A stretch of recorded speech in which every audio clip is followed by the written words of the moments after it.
19 boulevard Haussmann.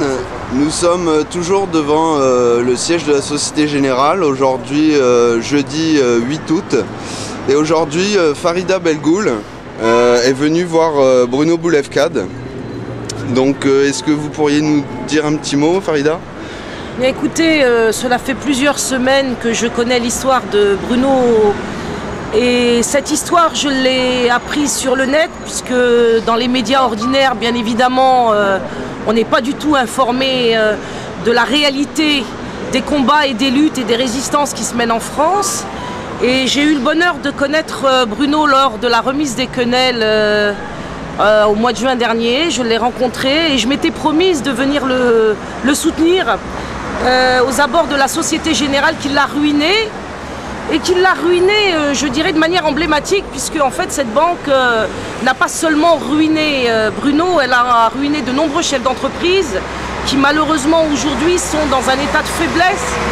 Comme nous le sommes tous d'ailleurs, nous avons énormément de mal à trouver en nous la force, l'énergie pour résister. Nous avons surtout beaucoup de peine à ne pas avoir peur. Et aujourd'hui, je suis venue dire aux gens, auprès de celui qui n'a pas peur, auprès de celui qui résiste, auprès de celui qui est en train de donner sa vie pour nous tous, que comme lui, nous devons nous lever, nous devons nous réveiller, nous devons nous mobiliser. Le cas de Bruno est un cas extrêmement héroïque. À côté de lui, vous avez le caporal-chef Slim, pour lequel aussi j'ai la plus grande admiration.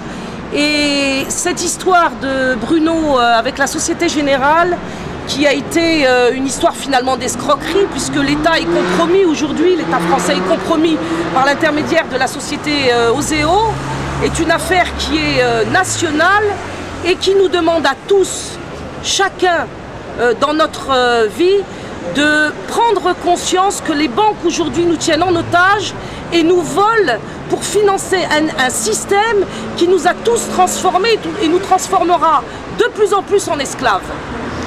Merci Farida. Donc vous avez effectivement introduit Slim. Slim, tu veux dire un petit mot aujourd'hui? Bonjour à tous.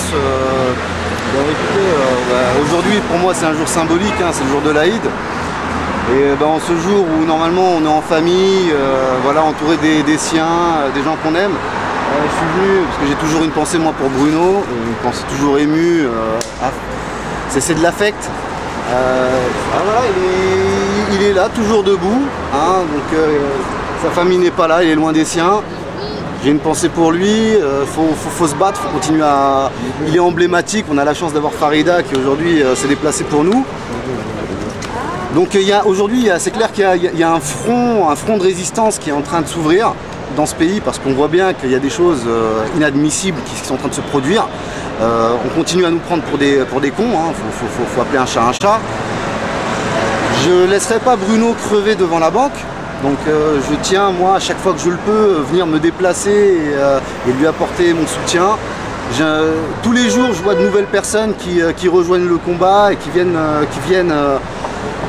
lui apporter du soutien, ne serait-ce une bouteille de flotte, un petit mot, quelque chose, une présence, et ben c'est déjà pas mal. Donc j'encourage tout le monde à venir nous rejoindre. Informez-vous, réinformez-vous, réappropriez-vous votre pays, parce que sinon, Farida l'a expliqué, on va nous transformer en esclaves. On est déjà des esclaves. Alors, faut pas, voilà, on va pas non plus, on peut pas à la fois serrer la ceinture et baisser son froc. Voilà. Merci Slim. Merci à vous.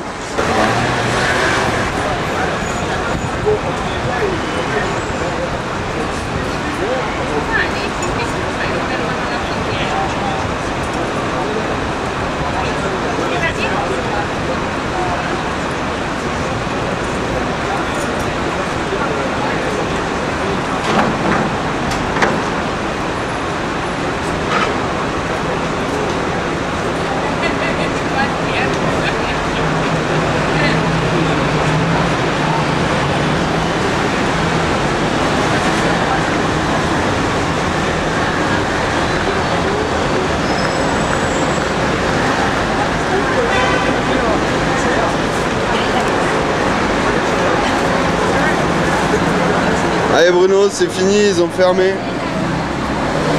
On y va.